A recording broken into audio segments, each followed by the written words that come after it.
Assalamu alaikum rahmatullahi wa barakatuh, and welcome back to another edition or show with myself here, as you all know, and our resident brother over there in the green corner. I don't know what color, he's got too many there. So they're welcoming our brother again, who is, please introduce yourself. Obviously, Abdurraheem Green, and over there in the other corner is, of course, Dr.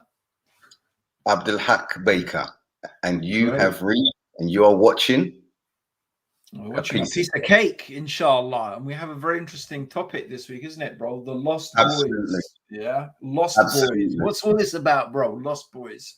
Good point. I think looking at all the previous discussions, it's important that we really have a look at what's taking place with our sons and the younger generation today, because there's a lot of obscurity regarding manhood.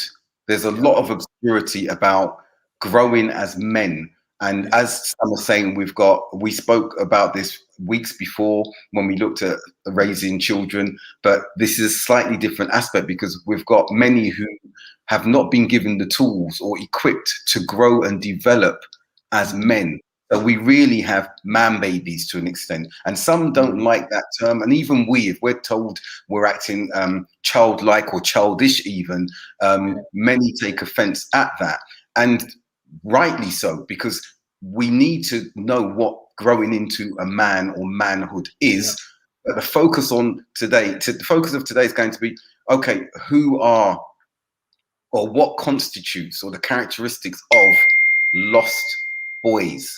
Okay, what does that mean? And many, some have contacted me and said, "Oh, we remember the movie of the '80s called The Lost Boys, and it was a favorite movie." And some brothers and sisters have mentioned that, and just that.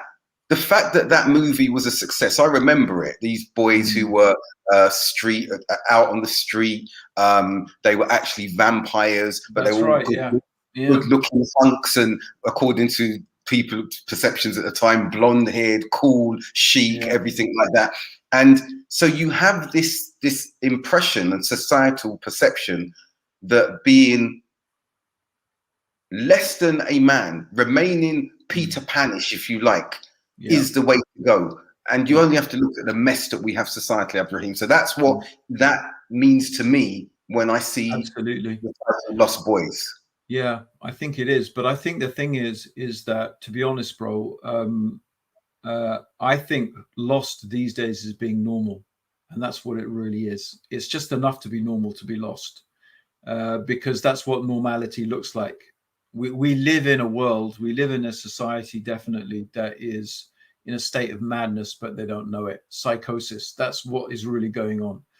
And everything which human society has been built upon, as far as we know, back in human history, it seems to have sort of disintegrated and dissipated. And it's not really a new story. It's a story as old as the hills.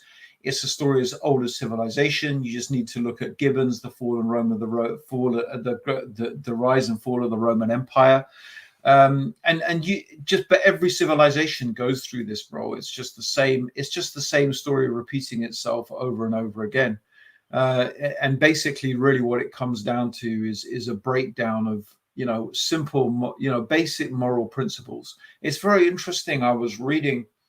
I don't know what, because sometimes I just do this. I start reading stuff on the internet and I start going from one topic to another, and I just, get lost in this. But anyway, I was reading something about the Roman Empire. I don't know what it was, why I was it's to do with Christmas. So it's to do with Christmas and Saturnalia. And then I started researching into Saturnalia. And then I started researching into, a whole bunch of really interesting stuff, right? Right. Like, oh my God, anyway, bro, it's a whole nother topic for discussion, right? But anyway, I don't want to get too lost in it.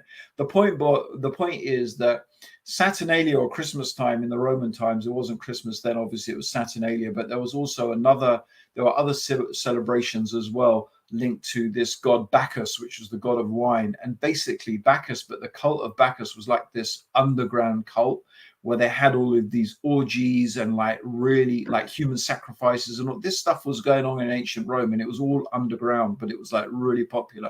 It was very interesting that like there were people at the time, senators and people, who realized that this spread of immorality was really problematic for the stability of the empire. And they understood the connection between morals and you know, that strong moral standards and really the success and the well-being of, you know, civilization. Right. But this is something really that, and it all comes really back, yeah, to this idea of bringing up children with strong moral values, that are grounded in eternal truths, the eternal truths, obviously, of revelation, for us, the Quran and the Sunnah. But, you know, even those remains of the revelation, you know, a strong Christian upbringing, all of these things, bro, are today looked down upon, frowned upon, ridiculed, you know, made to look odd, made to look strange. So then what are the basis? What basis are our kids? What basis are our boys, right? But this goes for boys and girls. But what is the basis of what they think is important in life, bro? What is the basis? What is the standard which they use to judge how should they behave? Right? That's the question. What standards are they being raised with? What morals are they being raised with? And my contention would be that in a world that is just pure materialism, and when non-stop you are being bombarded with, you know, you need to have these trainers, you need to have this branded good, you need to have this, and you need to have that, and if you're going to be cool, and if you're going to be, you know, respected, and whatever it is, you need to have these things. And if these kids can't find a way to get them legally, they will get it illegally. If they can't, and anyway, who wants to earn money, they'll just go and steal and rob and whatever, right? And this, that truly, you have these kids who are just well and truly lost. They have no purpose in life. They have no direction. The only thing they have is this pursuit of materialism. And like I said, if they can't get things the legal way, they'll get things the illegal way. And where are we heading? Where is society heading? Where is it all going to go if this keeps going on and on? And it's just getting worse and worse, bro. And that moving to illegal means, or whatever means that will provide that instant gratification, is an aspect of worship. As we know in the Quran, Allah says, I think it's in Zumar, have you seen him who has taken his desire as his ilah, and Allah, knowing him as such, has left him astray. And then we also have the description of appointing a qareen, a devil, to a shayateen, to confound him or her with confusion, because they are now worshipping their desires, this instant gratification. So everything you said there, Abdurraheem, is really, really true. And as Fahima has said, and wa alaikum assalam, rahmatullah, to all our brothers and sisters who are attending and participating regularly. It's good to see familiar names and unfamiliar names, and to our non-Muslim guests as well. Welcome to all of you, mashallah. But as Sister Fahima has said, it's cool to be lost. And this is the thing now, when we look at that, as you said, lost is the status quo amongst the youth now. And when you try to provide them guidance, you're advising your son, you're advising your daughter, and they're frowning upon you. Like, no, let us be. We've got to find our way. You mentioned it last week and previous weeks, Abdurraheem. They say, our children say, we've got to find ourselves. You raised us as Muslims. We need to press the reset button and find out into ourselves. And that never happened in the history of parenting. It's never happened in that way. But society is providing this facility or facilitation of them to be that way. You and I know of families where sisters, families have called me and said, my 13-year-old daughter called the police and said, my parents are forcing me to wear hijab. They were encouraging her, and I don't want to wear it. And within the hour, the police car was outside the home in South London and picked up the daughter with her belongings, never to be seen by her parents again, except when she wanted to make contact with them. We've heard these stories repeated over and over again. So what you're saying, Abdurraheem, is absolutely true. Look at the story that, for me, epitomizes coolness in the Quran.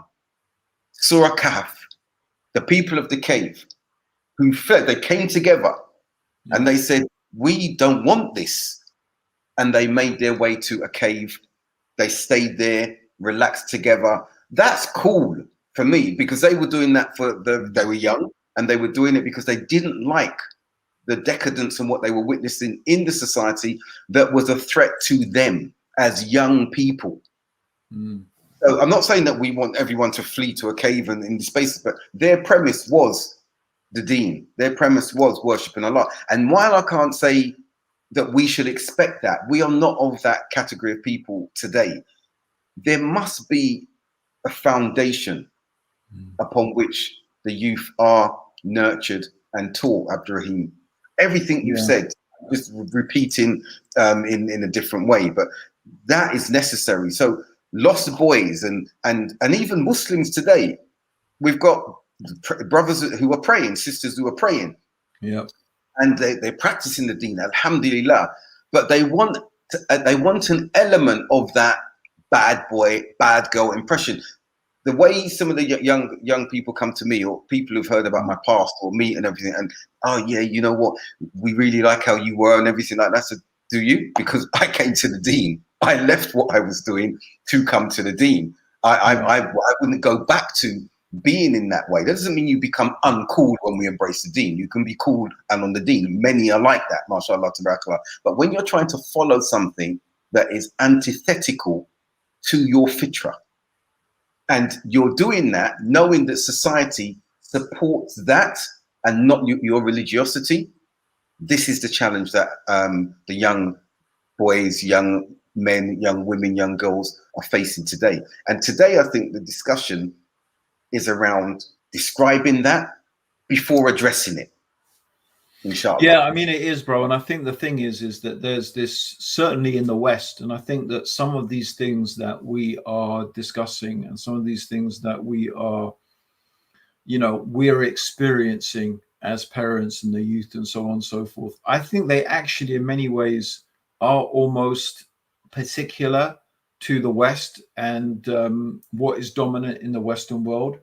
And it's interesting that in a way, it may be that, we often think that, oh, why is the Muslim world so backwards? But it may not necessarily be a disadvantage from some perspectives, right?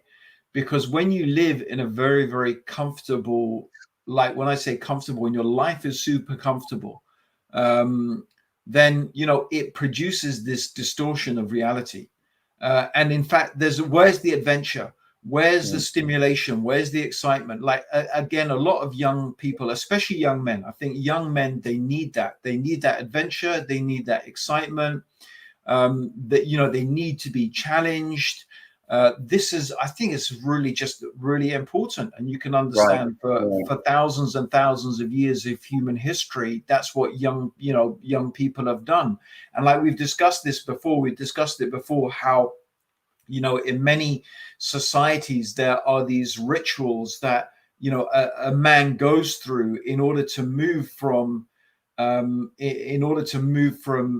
childhood into manhood, right? The manhood ceremonies, right? It's interesting that even in ancient Rome, they had a form of manhood ceremony. I think when the boy became a man, he went through certain things and he wore a toga, which a particular type of toga, which illustrated that he was now a man, right? Like we have nothing like that. Right, we have this exactly what you began with, this delayed adolescence. It's almost as if people are, 37 years old and they're still kids, right? They're still behaving like kids, and it's looked almost as a good thing, right?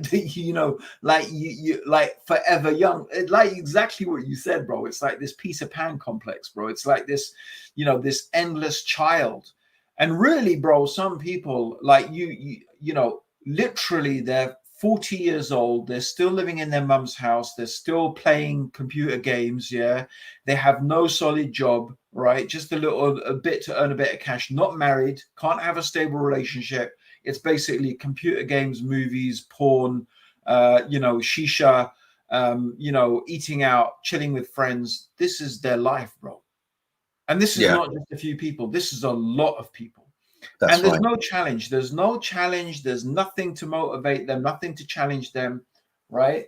And obviously some do still feel drawn. So that is that, it's almost that, what is it? That sort of urge to rebel, right? It's the urge to rebel, because like, I do think there's still this drive within adolescence to do something different from what, everyone around them is doing, which is not in and of itself a bad thing. What's bad is that society doesn't have a way for this energy to be channeled in a constructive direction, bro. That's the real problem. And I include, by the way, Muslims, societies, Muslim families. How do they challenge this energy? How do they challenge this, this drive that teenagers, that kids have, right? When they go through that adolescence, that super energy, that vigor of youth, as the Prophet said, the 2 feet of the son of Adam will not move until it asks about 5. And one of the things the Prophet said is your youth and what you did with it, because youth is a time of energy. It's a time of vigor when you can achieve so much. But what are they achieving? Nothing, bro. Nothing. Absolutely. And they're not concerned about achieving anything. And Matteo mentioned a statement there, which, if Hassan can put that back up, which I think fits into what you're saying. Consumer culture extends childhood in order to keep captive consumers. And the consumers want to be captivated. They want to remain within that bubble, within that matrix, within that paradigm. And my question is this, though, Abdurraheem. Looking at that and looking at recent parties that we saw taking place in some of the countries out here, Saudi and everything, I'm hearing the people express themselves. Looking at that, how do we resist or challenge? You know what, bro? I have to say something, bro. I have to, because I've been literally, bro, I watched this clip, of this DJ, And look, I'm going to be, this may sound a bit controversial, right? For me, the big issue is not the rave, it's not the music, I can sort of get that, right? What really, really got me was listening to this Saudi guy, some DJ, I don't know what he was. He's saying, he basically thought this was progress. We are a modern nation. This is modern. This is progress, right? And I thought, you know what? It's not the music that's really dangerous. It's not that other stuff. It's dangerous that you think that this is progress. That's what's really dangerous. You are mad. How do you think this is progress, right? Like, be honest, say, I just want to have a dance and have a good time. But you think that's progress? You think that that's moving forward? That's not moving forward. That's not going to move your society, forward in any way, shape, or form. That's crazy if you think that. You are really, really lost if you think that. Sorry, bro, I had to interject. I saw this clip. This is by I saw the same thing. That's why you heard me mention and link to that. My point is this: as you said, if there's an acknowledgement that this is what I want to do, and I know it's just letting off steam, and I want to do that. Call it what it is. That's for everyone. That's for within whatever society that you're in. But if you're now going to couch it in something that it's not, and many of the youth are doing that. But what's happening is society, particularly what I'm seeing in the West, because they're shifting in their direction and their values and their morals and everything. They're taking the youth with them. So the question I was asking you at that end, wa alaikum salam, Malahat, it's good to see you there. What should be happening is the home is that nucleus of family parental structure, or it was. Let's be clear, Abdurraheem, you and me, even in Muslim households in the West, that is no longer the case. We can't just blame industrialization and absolutely. That's centuries ago. We're talking about now the pull of society on the young is unprecedented. Yeah. And the diminishing of parental roles and responsibilities is unprecedented. And the state has taken more of the rights of parenting because there's certain things we cannot do. And our children are aware of those, and they move into that. Once they've moved into that, Abdurraheem, the society only encompasses or engages with them to a certain extent. And there's this vacuum between society and the parental home and the family home. And in that gap is where we're seeing that plummeting of hedonism, where we're seeing, and the thing is that hedonism, people are daring each other to see how far you can go. As you know, we can't speak about certain things now. Part of that vacuum includes the LGBTQ. It includes normalization of drugs, hard drugs as well. It includes the liberalism with which people are fornicating and enjoying each other's bodies and not understanding the psychological and emotional results or responsibilities and effects of that.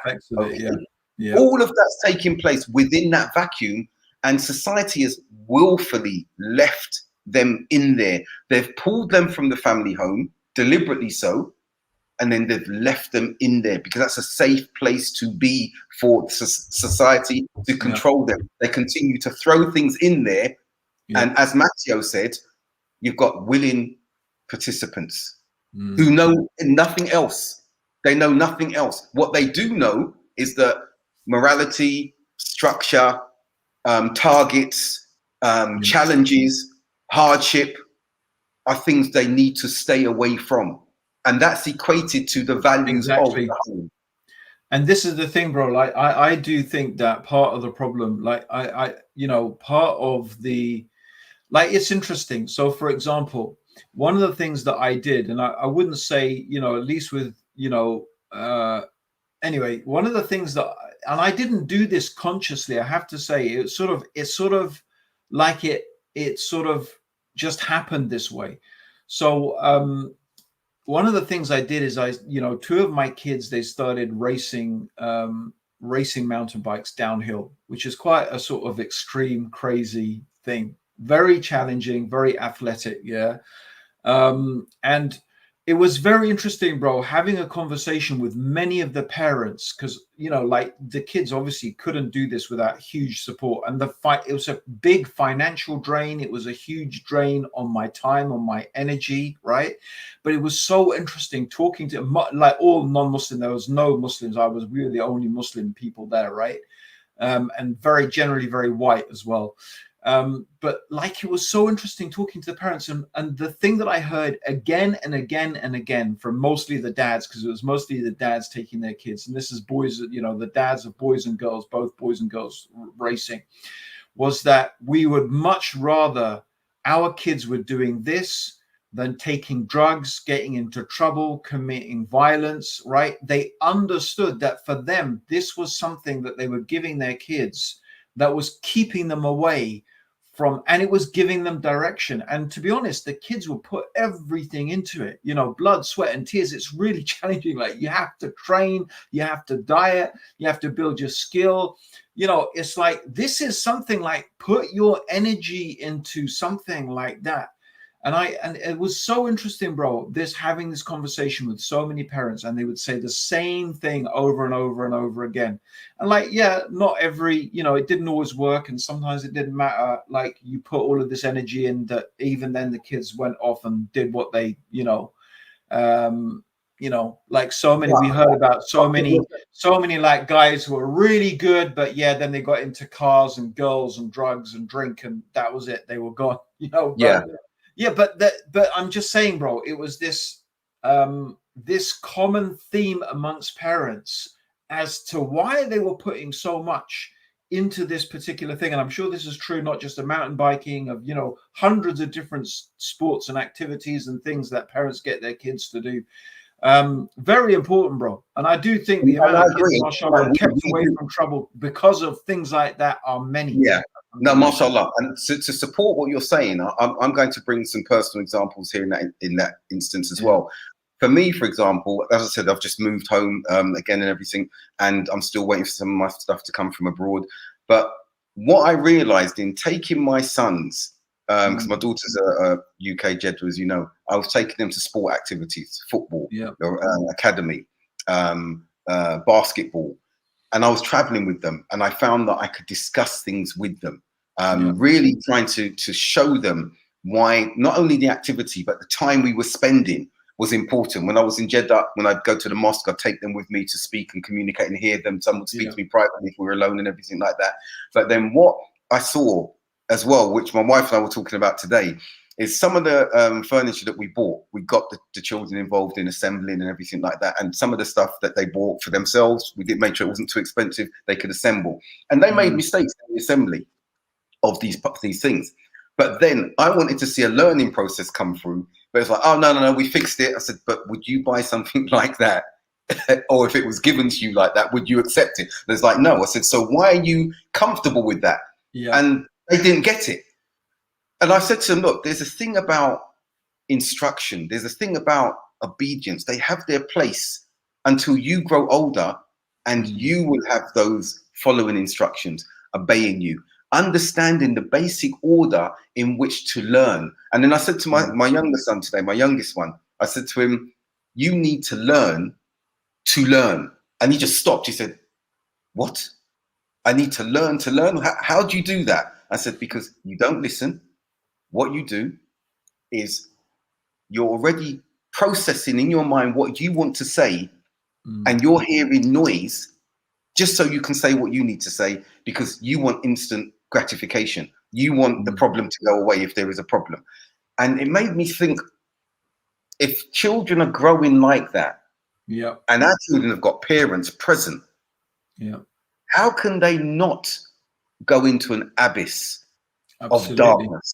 Especially those whose parents are not engaging with them, Abdurraheem. They're there, but they're not engaging. I know a parent, you know them as well, maybe you haven't seen them for a while.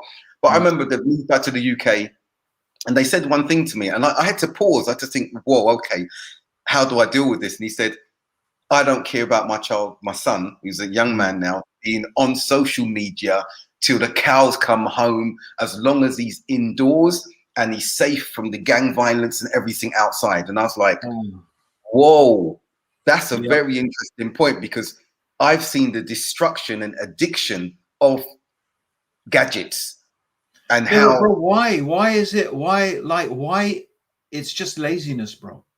Why don't you take your kid, to martial arts lessons? Why didn't you teach them jiu-jitsu? Why didn't you go with them and do it yourself, by the way?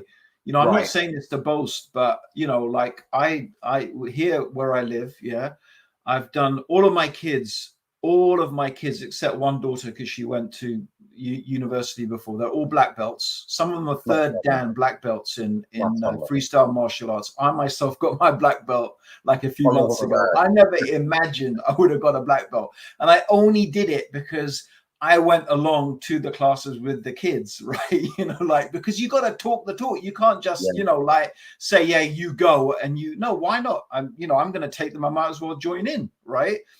And, you know, the thing is, like, it's not just that. It's like, these are the things, like, why would you just let them sit on social media? If you could, you know, you don't, oh, this person who said this, bro, what the hell, right? Get off your backside and go and do something with your kids. I think about my wife, bro, the stuff that she used to do. Subhanallah. She used to take them to tennis. She used to take them to taekwondo. She used to do all of these things. And, you know, this is when I was traveling around the world giving talks and lectures. May Allah bless her. Even the stuff she did was amazing. Yeah. Because she understood this thing. You got to give the kids, you know, you don't, why would you want them sitting at home in front on a screen? And you think that that's going to save them? Like, that's out of the frying pan into the fire. Into the fire, exactly. Right? I mean, sorry, like, at least with a gang, they'll probably learn a lot more constructive stuff to keep them alive in life. No, I'm not trying to encourage gangs or anything like that. You know what I mean?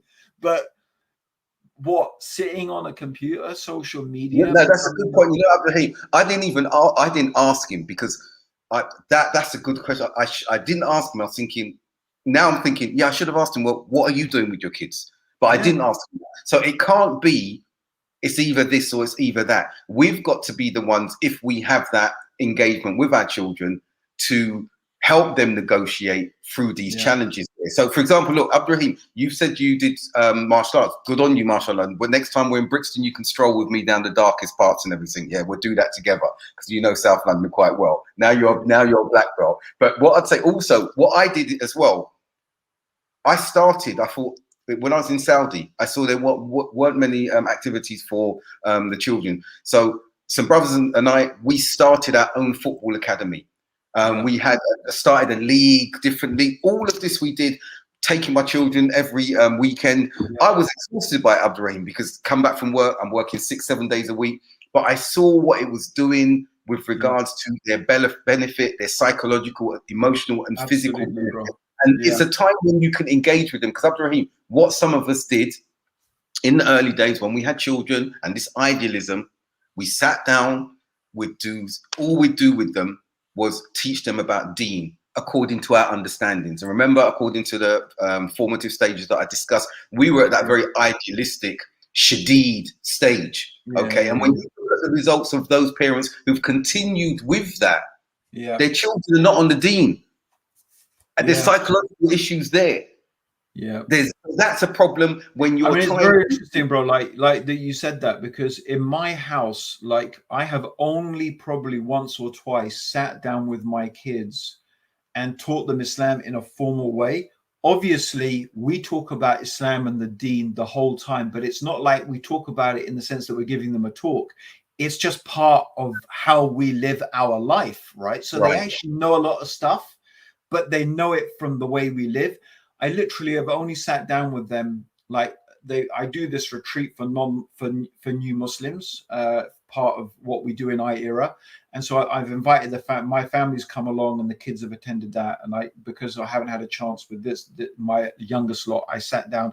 But otherwise, like, actually, they're really thirsty for Islamic knowledge. So when I do it, bro, it's like they really love it because I don't give them too much of that formal stuff.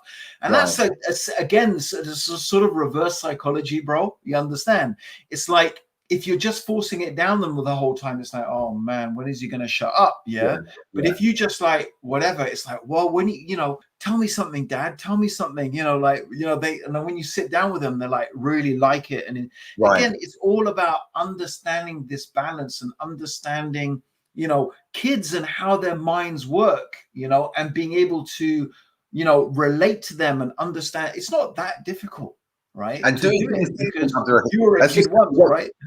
No, mashallah, what you said is ideal. And also doing things different. Like sometimes I would sit with my children periodically, not too much if they wanted. But then also we used to sit and read novels. Okay, we'd read novels, and we'd go around in a circle to read novels and everything. And I dare say, well, because the culture that they were in, they were watching and seeing other things. So, for example, the celebration of birthdays, and they say, Dad, what is it about some birthdays? I explained to them. I said, I've always acknowledged your birthdays, and they said, okay. So is that the same? I said, this is how we do it. So literally, you've got a lot of children, I've got a lot of children. So what would happen when it was their birthdays? We'd say, right, everyone come and recount for us the last year, and what are your aspirations for the next year? And then I'd ask the others who were in the room, because they'd all be sitting there. Tell us something about your sibling who's sitting at the front talking, and they say, I remember when you were 5, and this is what you was like as a 5-year-old, or this and this. And it'd be a really humorous time of reflection. And I said, for me, that's where we can go with that.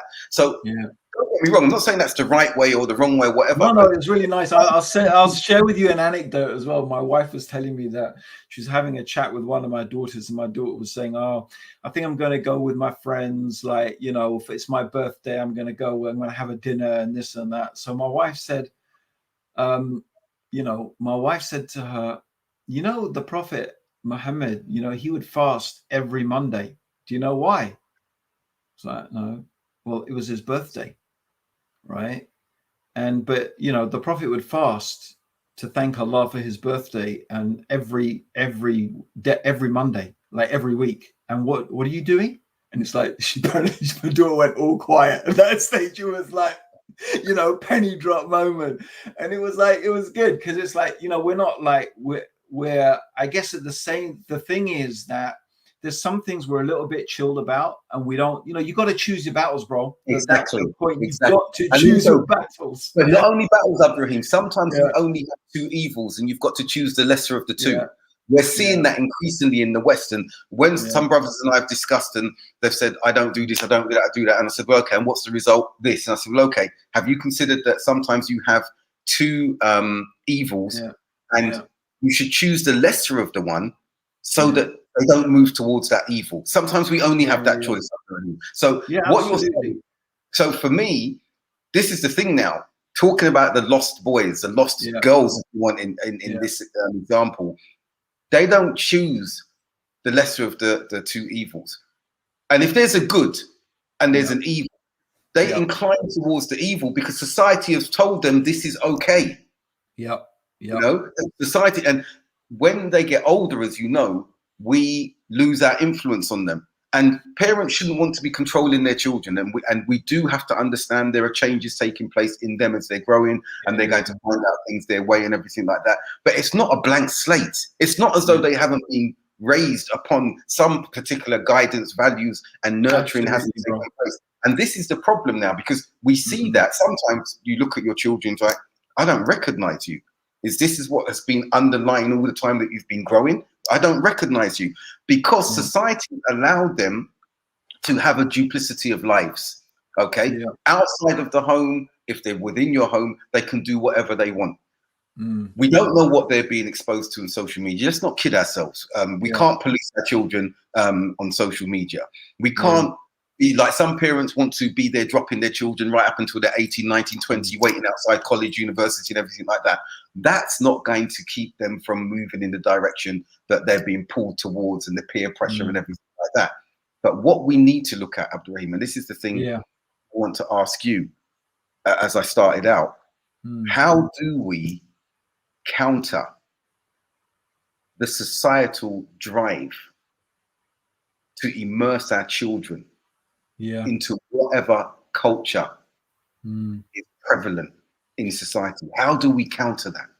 I think, bro, you've already provided a really good clue for everyone. And it's like exactly what you said you did to your sons. You said to them, you let them buy some furniture and you let them build it themselves, right? And I am a great believer in I think this is the key. I think the key is in empowerment. And what we have to remember is it's not about giving our kids a list of instructions. You can do this, you can't do this. This is allowed, that's not allowed. No. Obviously they need to know that. They need those strong, they need those moral guidelines. Of course they do. But what is more important than that is, and I have to say, mashallah, my wife is really good at this, is giving them the tools that is going to allow them to navigate the world when they go out into it, right? That is the key. It's that classic thing. If you give a man a fish, you feed him for a day, But if you teach him how to fish, you feed him for life. And that's the other thing. It's not what is not important. Well, what is not so important is, the do's and the don'ts. What is more important in a way is how are you going to navigate that world as a Muslim, right? If you're a Muslim, and obviously looking at Saudi Arabia now, it's not like, like you said, the whole rave thing and this and that. Like, okay, what's going to happen in 10 years? What's it going to be like in 10 years' time? We have to ask ourselves. Every parent is going to be confronted with the same problem. You're not going to just be able to say to your kid, do this, don't do this and that. It's not like that anymore, right? No. You are going to have to understand that there's a world out there with all of these temptations. So what do you need to do? You need to train your kids to resist temptation. You need to teach them to delay gratification, not to be worshippers of their desires, not to just do whatever they want, when they want, as they want, how they want. You need to, and that is more important than ever, right? Is giving your kids the tools of self-discipline. That is what it is all about, bro. Self-mastery, giving the kids the tools of self-mastery. I do think sports, competitive sports, right?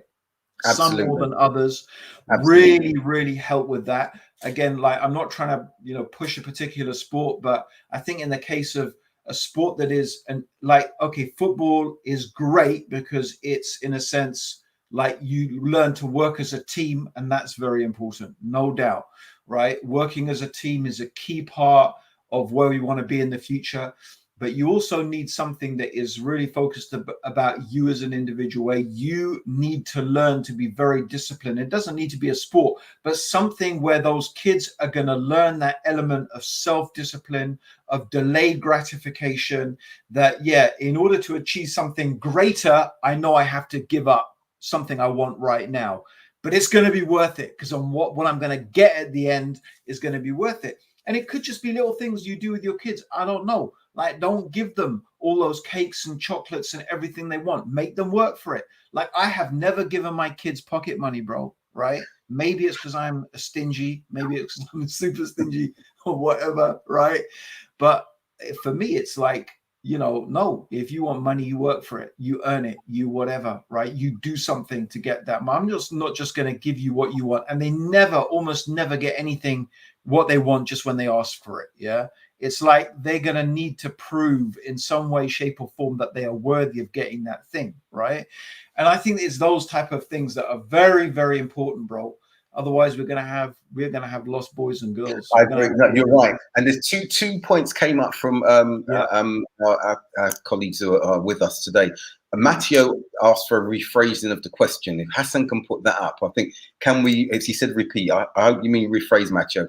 How do we provide youth the navigational skills that counter the societal drive to secular utilitarian materialism? Brilliant question, Abdurraheem. You addressed that, I think, and that's the more articulate way, Matteo. Thank you for phrasing that. But also there was the questions, the point of Tawheed, instilling Tawheed. Hassan, if you can put that up as well. And I want to touch upon that. Yes, Boshiba Umar, Tawheed is the most important.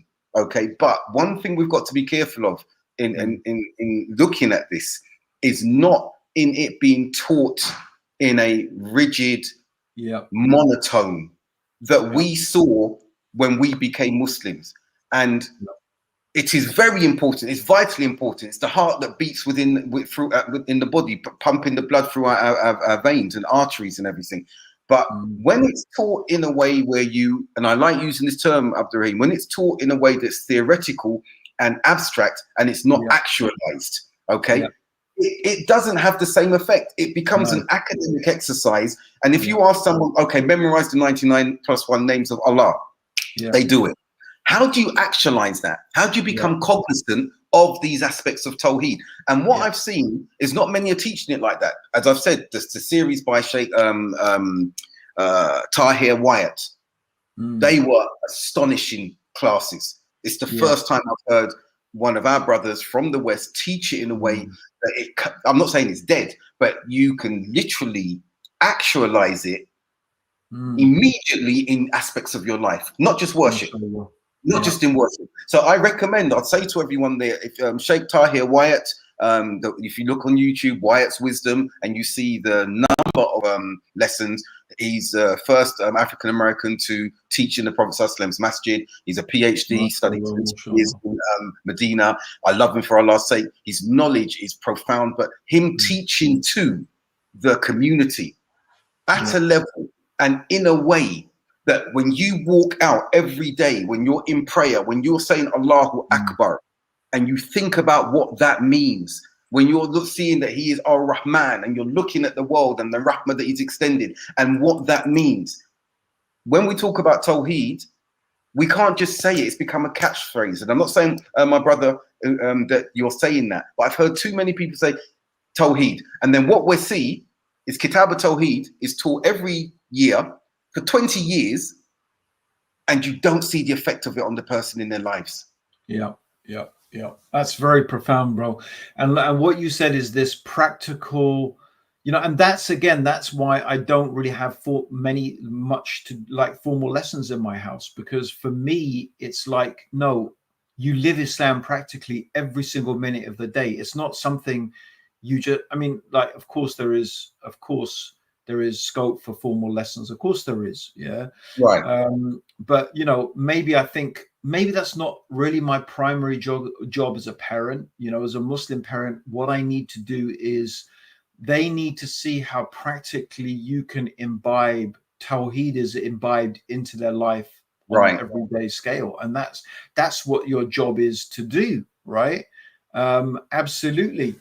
And to see how they're knowing Allah and knowing their Lord is just an intrinsic part of you know, of their absolute everyday life.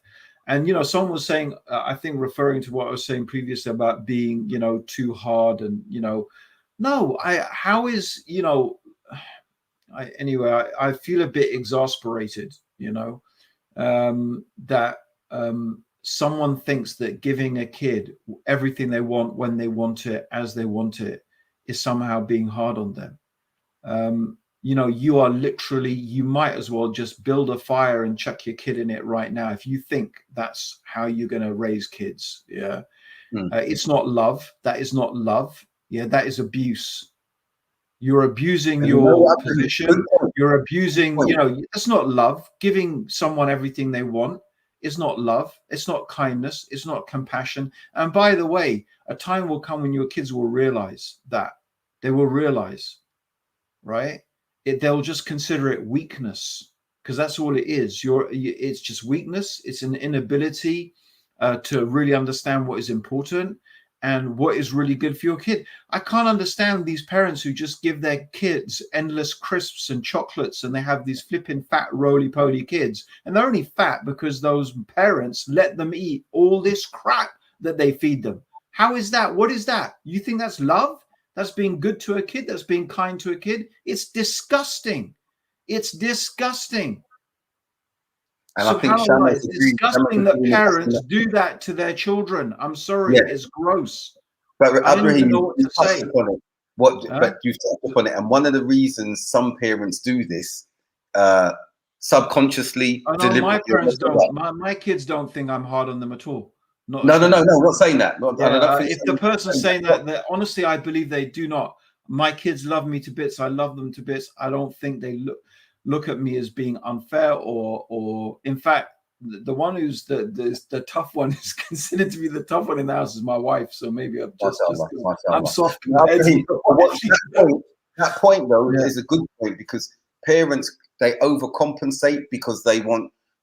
None of us want our children to experience the hardship that we've experienced, and I agree with you entirely. When I see children being satiated every instance, being spoiled every instance, I don't want my kids to experience.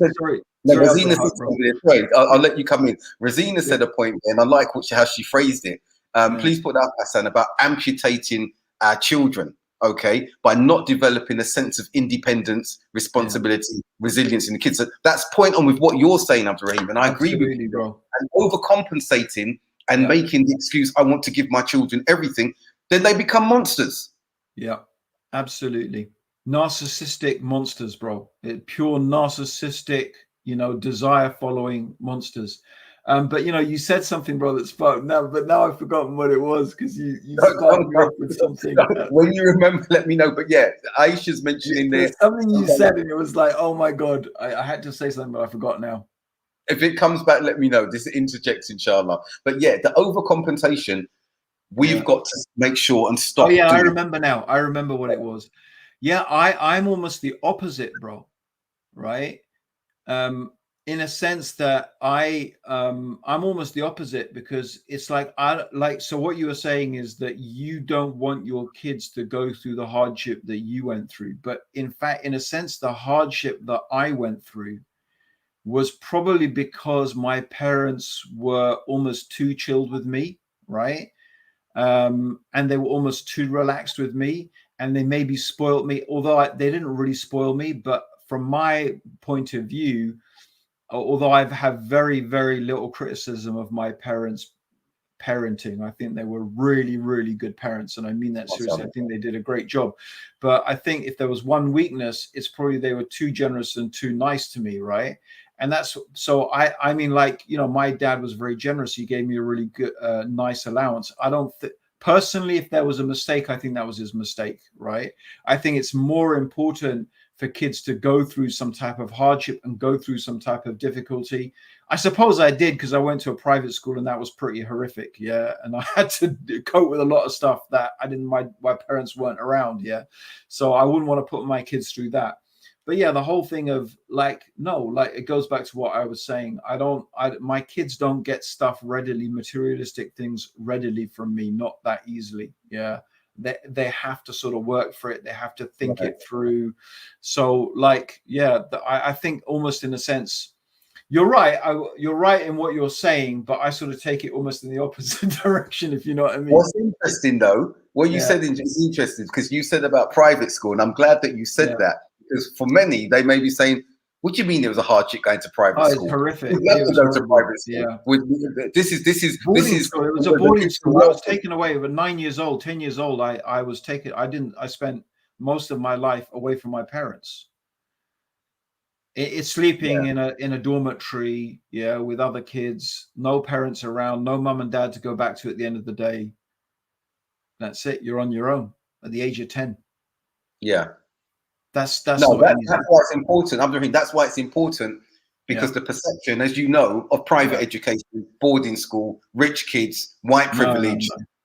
So you highlighting that, I think, is very important. Also, though, I think in looking what's being said by some of the comments that are coming up, it is down to perceptions. And you're right, Abdurraheem, with regards to giving your children everything.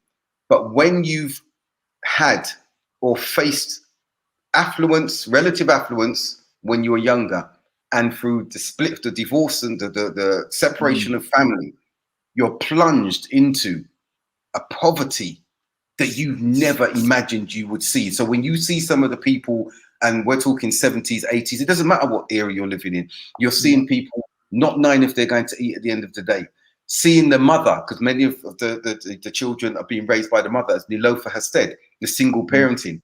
And sometimes the mother cannot control, especially if it's boys and girls as well, what is happening with them beyond the home, their development. We've seen bro, this is a whole topic now. Those children, from the moment of, I'm not saying that it's a lost cause, but from the moment the family unit has broken down and there's no male figure in the home, I'm telling you now, personally, I know what it's like to be lost. I totally listen. That's a whole nother topic, bro. That loss, Abdurraheem, stays with you. And I'll share this much with you. When my father came to visit us one day, he was abroad, living abroad. He came and sat with us as adults, and I could see that my younger brothers from his subsequent marriage, he shared some letters that they'd written and everything, and I sat there really quietly.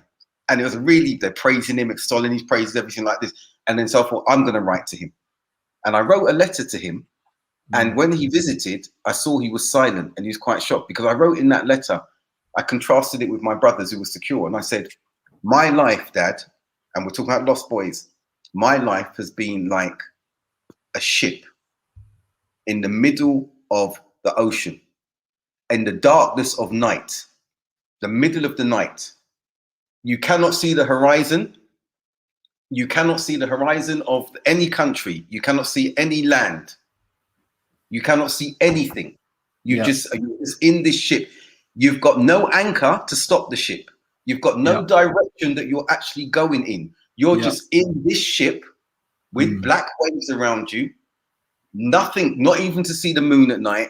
And you are drifting. And I said to my dad, that's how I described it. I was a bit more articulate in writing, but I said to him, that's how I felt. This is your son speaking. This has been my upbringing without a father figure. That's how lost I felt. So then when we become parents now, we don't know how to be fathers. We've got no experience of that. We've got no experience of that. So in that instance, when you become a parent, and you're struggling in relationships, not just with your wife or whatever, you get on with your wife, but you're struggling to be a father. So let's be clear, that lost boy complex continues with many fathers in relationships, because they're ill-equipped to deal with children. They don't know how. Bro, they have to learn. And it's really interesting, because to be honest, bro, when when you suggested this subject, Lost Boys, this was at the forefront of my mind. Honestly, the first thing I thought about was exactly this: the breakdown of the family, single parent mothers raising boys without a dad. Yeah. And the problem is that I was thinking, that's not, like, historically, is that really a problem? Like, men go to war, men die, fathers must die, right? That must have been happening throughout human history. But the difference was, you had uncles, you had grandfathers, like the Prophet sallallahu alaihi wasallam. He was an orphan, right? Right. But he was raised by his granddad, right? With great love and great affection, and he was just treated in an amazing way. And so the point being is that there was always, like, if your dad died, that wasn't the end of it. There were other men, right, who were there to give you an example, to care for you, to show you the way. And this is all comes back to the problem with this society in which we live, where we are disjointed, where families are broken. And I'm not just talking about the nuclear family, the wider family, right? The whole saying, it doesn't take, a parent, doesn't take a man and a woman to raise a child. It takes a village, right? It takes a community. And that's the problem. And then what happens, bro? Those gangs, those whatever they may be, it may not be a gang, but it may be various other things, right? They become the surrogate dad, isn't it, bro? That's what happens. They become that surrogate dad. Absolutely. Right? And that's the problem, because no more heroes, bro. Where are the role models? Where are the male role models? They're not there, right? And Abdurraheem, that's what you said there is so true. Look, we didn't call ourselves a gang. Yes, we had a name. We did things together. Yeah. Brilliant set of individuals. Many of them became Muslim. But one key defining factor of us, when we reflected upon it as we got older, my whole crew, gang, posse, if you like, which if we went into the wider circles, could go 50 strong, 50 deep, as some would say. But it was an average, the core of us, about 16 to 20 of us. All of us, except one, all came from single parent families, either through... You're all Lost Boys, basically, bro. Either the father died, weren't you? Either the father died... You got found. Allah found you, bro. But mashallah. Either the father had died, or it was divorce. But every single one of us, bar two of our friends who were still with their parents, we were from single parent families, and the bond we had was very tight. We, as the Americans say, we would ride for each other. As we say in the UK, we would die for each other. That was the be all and end all. Some of the scars I've got internally, physically, are because of representing this family, this extended family. Now, that to an extent, we respected our elders. There were wider community members who knew some of what we were doing, not everything. So we had that respect for elders. We had that cognizance, but we had that respect for our mothers. And my mum said to me one thing. She said to me very clearly, she said, treat women as you would like your mother and your sister to be treated. And that stayed with me. I'm not saying I've been the perfect gentleman, but that stuck with me. And also the respect we had for women because of the matriarchal influence in our lives from our mothers. Okay, so that was a good thing. But that's not necessarily the case with what happens now in every instance, in every example, when we look at gangs. So we were lost. And as I've said, the lost boy syndrome stays with you, because you've got to navigate as a parent. You have to navigate as a husband. You have to navigate not having had that paternal figure guiding you, either the good or the bad. You just haven't had it. So you're making it up as you go along throughout your life. Bro, it's been brilliant, bro. I think it's a good time to finish it, because that's just a beautiful, good place. What can I say, bro? Jazakallah khair for as always for your insights and likewise. I mean, and the great thing is, this comes from life experience, isn't it, bro? We're talking about our life experiences. We've been there, gone through this and gone through that, and it's great to be able to share it. And I hope, alhamdulillah, some of our listeners will benefit, inshallah. Absolutely. And again, your insights and examples, Abdurraheem, you know what? People who are watching, who are with us, Abdurraheem and myself have not actually been the same physical presence for nearly 20 years. Bro, is it really? You must seriously. Come on, think about it. I was thinking the other day, we have not been in each other's physical presence. Oh and God, the beauty well, it really feels like it, bro. Like it doesn't feel like that because mashallah, like we've been sharing this platform now, like doing these talks together for a time. Mashallah. We've done more together in this age of the internet. We traveled the country, Abdurraheem. We traveled the country together for a decade. We worked together, bro. And just you and me, and so mashallah. Good times, bro. Good times, mashallah. Different. But Jazakallah Abdurraheem, it's always been a pleasure. Brothers and sisters, a pleasure to have you and your contributions, mashallah, tabarakallah. And we look forward to seeing you next week, which will be the final show of 2021 before we go into 2022, inshallah. Yep. Jazakallah khair, everyone. And see you next week, inshallah. Assalamu alaikum wa rahmatullahi wa barakatuh. Assalamu alaikum wa rahmatullahi wa barakatuh.